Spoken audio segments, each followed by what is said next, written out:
নমস্কার।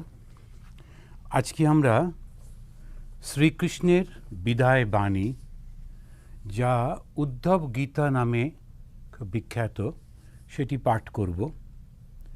নিউটাউনের মা সারদা সংঘ এটি পরিচালনা করছেন আর প্রচারিত হচ্ছে প্রাণারামের মাধ্যমে। আমরা শুরু করি এই প্রণাম মন্ত্রটা দিয়ে। শান্তাকারম ভুজগশয়নম পদ্মনাভম সুরেশম বিশ্বাধারম গগনসদৃশম মেঘবর্ণম শুভাঙ্গম লক্ষ্মীকান্তম কমলনয়নম যোগীভিঃ ধ্যানগম্যম বন্দে বিষ্ণুম ভবভয়হরম সর্বলোকৈকনাথম। উদ্ধব যখন কেঁদে পড়লেন ভগবান শ্রীকৃষ্ণের কাছে এই বলে যে তুমি চলে গেলে মানুষের ধর্মজীবনটা শেষ হয়ে যাবে, তো তাহলে কি হবে? আপনারা জানেন এই যে এর ইতিহাসটা। ভগবান শ্রীকৃষ্ণ তিনি ঠিক করেছেন চলে যাবেন, তখন সমস্ত কুরুক্ষেত্রের যুদ্ধ শেষ হয়ে গেছে, সব কিছু হয়ে গেছে। এদিকে যাদব কুল অত্যন্ত অহংকারী হয়ে নিজেদের মধ্যে তারা ঝগড়াঝাঁটি করছে, নিজেদের মধ্যে মারামারি করছে, সব খুন করছে। একটা ভয়ঙ্কর তখন সেই হত্যালীলা চলেছে নিজেদের মধ্যে, শুধু অহংকার থেকে। তো এটা আমরা আলোচনা করেছি যে ভগবান স্বয়ং তিনি রয়েছেন, আর তাঁরই সৃষ্ট সেই বংশ, তার কাছেই তারা বড় হয়েছে, তার শক্তিতেই শক্তিমান হয়েছে, কিন্তু কিভাবে মানুষ ভুলে যায়। তাই ওই জন্যে আমরা গীতাতে দেখি ভগবানের কাছে থাকলেও হয় না। অনেকে বলেন আমার গুরু সেবা করতে পারলাম না, গুরুর কাছে থাকতে পারলাম না। গুরু কি ভগবান? তাহার কাছে থেকেও অহংকার এত বেড়ে গেল, তখন তার ফলটা কি হলো? ওরা নিজেদেরকে হত্যা করছেন। আর ভগবান কি করলেন? কিচ্ছুটি না। ওই ভগবদ গীতাতে অনেক আগে কুরুক্ষেত্রের যুদ্ধে অর্জুনকে তিনি বলছেন, নদত্তে কস্যচিৎ পাপম নচৈব সুকৃতম বিভুঃ। আমি কাউকে কিন্তু কোনো দুঃখও দিই না আর কোনো আশীর্বাদও দিই না, আমি তো শুধু চুপ করে থাকি, আমি শুধু দেখি তুমি তোমার কর্মফল অনুযায়ী কাজ করে যাচ্ছ। এইটা যে সাক্ষী স্বরূপ, ওই হচ্ছে সেই ভগবান। এবারেও দেখলাম তার সমস্ত যে বংশ তারা শেষ হয়ে যাচ্ছে, কিছু বলছেন না। তার নিজের ছেলে, সেও অন্যায় করছে, ঋষিদেরকে নিয়ে মজা করছে, চুপ করে আছেন, ওর কর্মফল ভোগ করবে। ভগবানের সন্তান হওয়া সত্ত্বেও সে কিন্তু এটা শিখতে পারল না। তাহলে কি? কর্মফল। একেবারে কিচ্ছু নেই, কারুর সঙ্গে সম্পর্ক নেই। এই সে বিদুর এসে ভগবানের আশীর্বাদ পাচ্ছে, উদ্ধব এসে ভগবানের আশীর্বাদ পাচ্ছে এই কর্মফল থেকে। সুতরাং যারা ভালো কর্ম করবে তাদের সঙ্গে ভগবান আছেন। কি করে আছেন? ওই বুদ্ধিটা দেন। বুদ্ধি যোগম দদাম্যহম, আমি তাদের বুদ্ধিটা দিই। বুদ্ধিটা কি? বুদ্ধি হচ্ছে ঠিক ঠিক জায়গায় ঠিক ঠিক সময় ঠিক ডিসিশনটা নেওয়া। ওই বুদ্ধিটা উনি দিয়ে দেন। নানান রকমের মধ্যেও ঠিক মনে হয় না আমি এইটাই করব, ওইটাই হচ্ছে ঠিক বুদ্ধি। ভগবান যখন কৃপা করেন, কি করে কৃপা করেন? ওই ঠিক বুদ্ধিটা দেন। তো ওই বুদ্ধি দিয়ে তিনি করেন। তখন এই উদ্ধব সে খুব ভালোবাসে ভগবানকে, ওর কাছে এসে বলল যে তুমি চলে গেলে কি করে হবে। তখন আমরা জানি, যারা এই ক্লাসটা করছেন আপনারা, ভগবান তখন বললেন, উদ্ধব আমাকে তুমি সব কিছুর মধ্যে দর্শন করো, তাহলেই হবে। গীতাতেও তিনি বলেছেন, ইয়মাম পশ্যতি সর্বে, যিনি আমাকে, যারা আমাকে সব কিছুর মধ্যে দেখতে পায়। তো সমস্ত কিছু জগতে আমি ছাড়া তো কেউ নেই, সুতরাং তুমি সেইভাবে দেখো, তাহলেই তো হলো। উদ্ধব বলছে না, আমাকে নিয়ে তো নয় প্রশ্নটা, আমি ঠিক আছে, কিন্তু সাধারণ মানুষ কি করবে? এ সবার মধ্যে তোমাকে দেখায় কি সাধ্য? সবার হয় কখনো? না, এরকমভাবে হবে না, তুমি আমাকে একটা অন্য কিছু শিখিয়ে দাও। তখন উনি বললেন, আচ্ছা, পশ্যন মত আত্মাকম বিশ্বম। আমরা এটা পড়েছি, আমি একটুখানি শুধু আপনাদের রেফারেন্স দিচ্ছি। পশ্যন, দেখো, মত, আমাকে, আত্মাকম, এই আত্মার হিসেবে, বিশ্বম, সব কিছুর মধ্যে। এই হচ্ছে হিন্দু ধর্ম। এখন শ্রীকৃষ্ণ বলছেন, আমরা লক্ষ্য করেছি, আমরা যারা কৃষ্ণ ভক্ত তারা সবসময় এই তুমি আসবে না, তুমি ছোবে না, তুমি আমাকে, তোমার থেকে খাবো না, ওরে বাবারে, ও নিচু জাত, এইসব করে যাচ্ছি। কিন্তু ভগবান বলছেন আমি সবার মধ্যেই রয়েছি, আমার থেকেই সব কিছু সৃষ্টি হয়েছে, আমরা ভগবানের কথাও শুনছি না। না না, আমি ঠিক করেছি, আমি হচ্ছি। তাহলে আমরা কি ভগবানের বড় হয়ে গেলাম? এইটা যদি আমরা বুঝতে পারি তখন বুঝতে পারবো যে কত বড় ভুল আমরা করছি।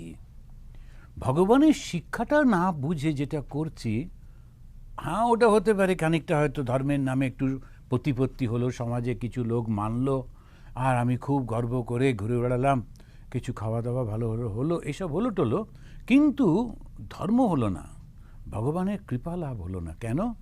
আমি যাকেই বলবো এই তুই আমাকে ছুবি না, আমি ভগবানকে অপমান করে ফেললাম। ওইটা মনে রাখতে হবে।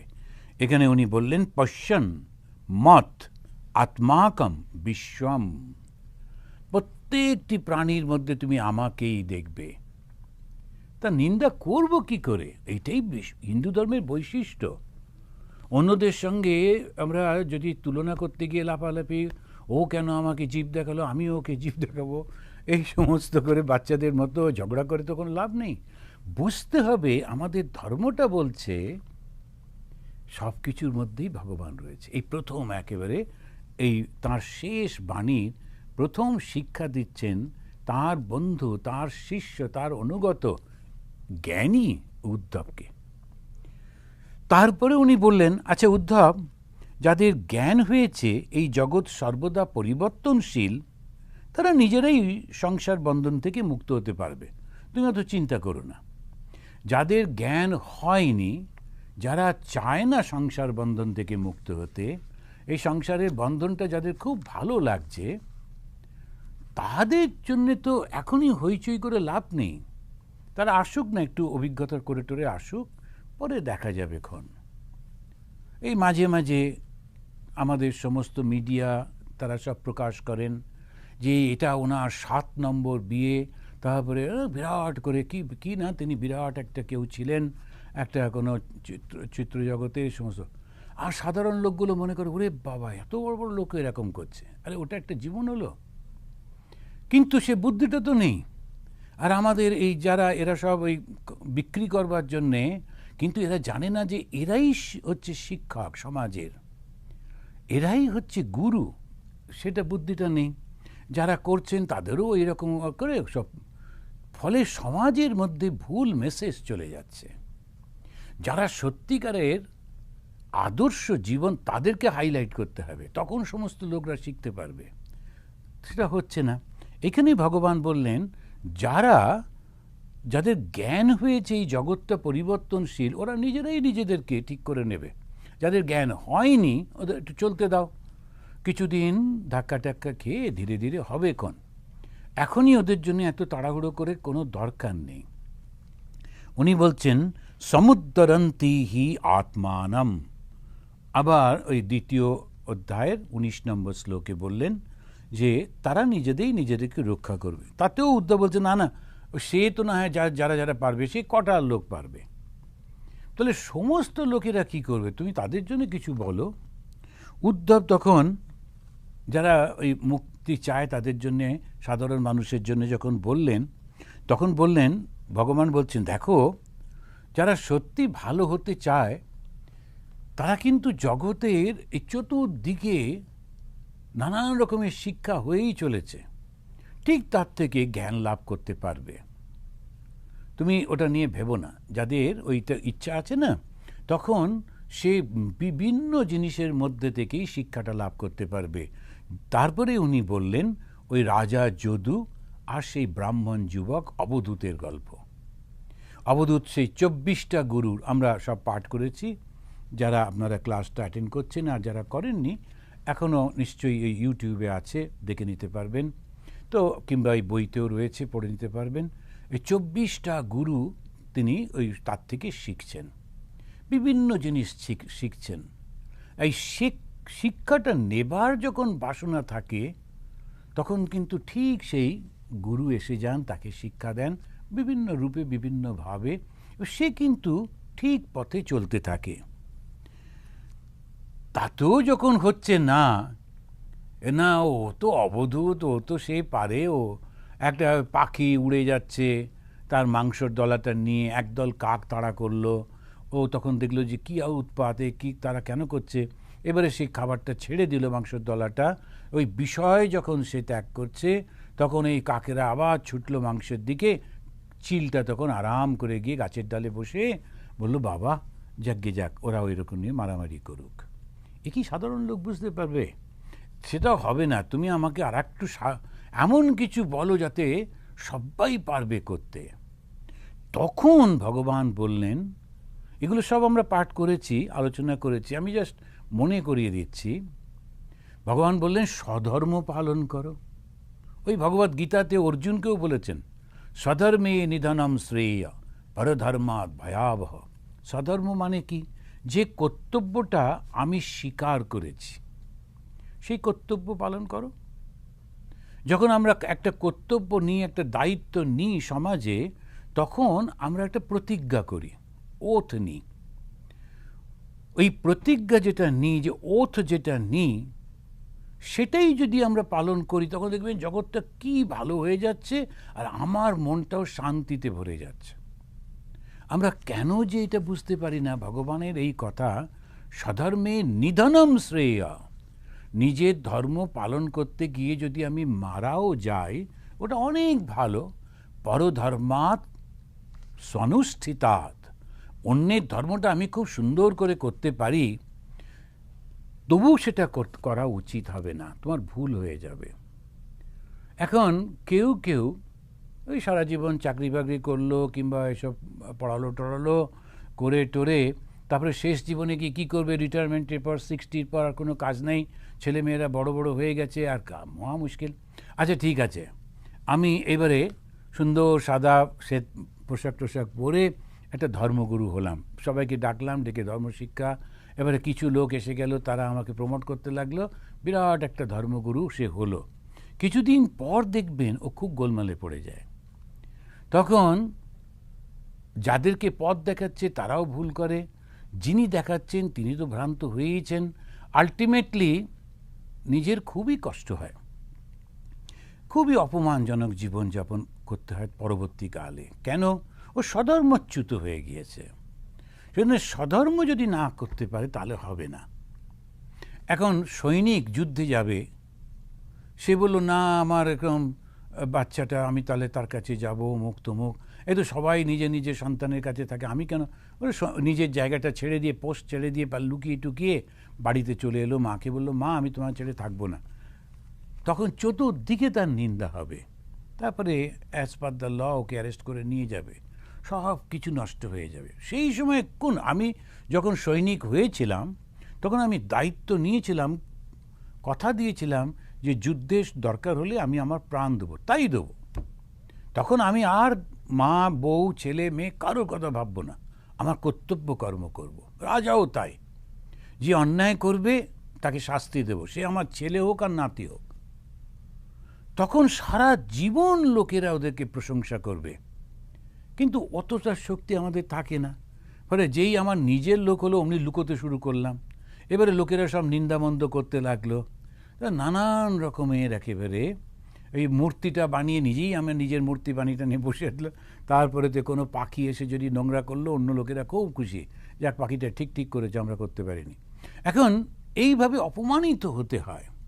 নিজেরে করিতে গৌর অবদান, নিজেরে কেবলই করি অপমান, আপনারে শুধু ঘেরিয়া ঘেরিয়া ঘুরে মরি পলে পলে। এই হচ্ছে ধর্ম, স্বধর্ম পালন করতে হবে, এটা করতেই পারো তুমি। তখন ভগবান বললেন তুমি স্বধর্ম পালন করো। সধর্মেষু মদাশ্রয়ঃ, তুমি যদি স্বধর্ম পালন করো তুমি আমার কাছেই আসবে, কেন ওটাও তো আমি পথটা ঠিক করে দিয়েছি, ওই পথ দিয়ে তুমি যদি চলো তুমি আমার কাছেই আসবে। সন্ন্যাসী সন্ন্যাসীর পথ দিয়ে যাবে, রাজা রাজার পথ দিয়ে যাবে, গৃহী গৃহীর পথ দিয়ে যাবে, একজন কোন বিচারক সে তার সেই রকমভাবে যাবে। তখন সবাই কিন্তু নিজের ধর্মটা ঠিক ঠিক পালন করলে মদাশ্রয়, আমাকেই সে শেষে লাভ করবে। এখন সন্ন্যাসী সে যদি বিচারকের আসনে বসে সমস্যা হবে, সে যদি অ্যাডমিনিস্ট্রেশনের আসনে বসে সমস্যা হবে। সন্ন্যাসী ধর্ম পালন, ধর্ম শিক্ষা, হাই মরাল ভ্যালু সে পালন করবে নিজের জীবনে এবং সেটাই শিক্ষা দেবে, ওটাই তার কাজ। ও হই হই করে সবাইকে নিয়ে গিয়ে আন্দোলন করবে না, ওটাই ও ধর্ম, ধর্ম পালন, ধর্ম শিক্ষা, আর কিছু করবে না। এবং যাদের ওইগুলো করবার, যার যার যে যে কর্তব্য ওটা সেটা করলে তখন তার মধ্যে একটা অদ্ভুত শান্তি থাকে, এটা তিনি বললেন। এরপরে যখন আবার ও একটু গুঁই গুঁই করছে তখন বললেন আচ্ছা ঠিক আছে, তুমি ঠিক ঠিক শিষ্য হও, শেখার জন্য উপযুক্ত হও, আর আমার যে প্রতিনিধি ওই গুরু সেবা করো। শান্তি শান্তি শান্তি।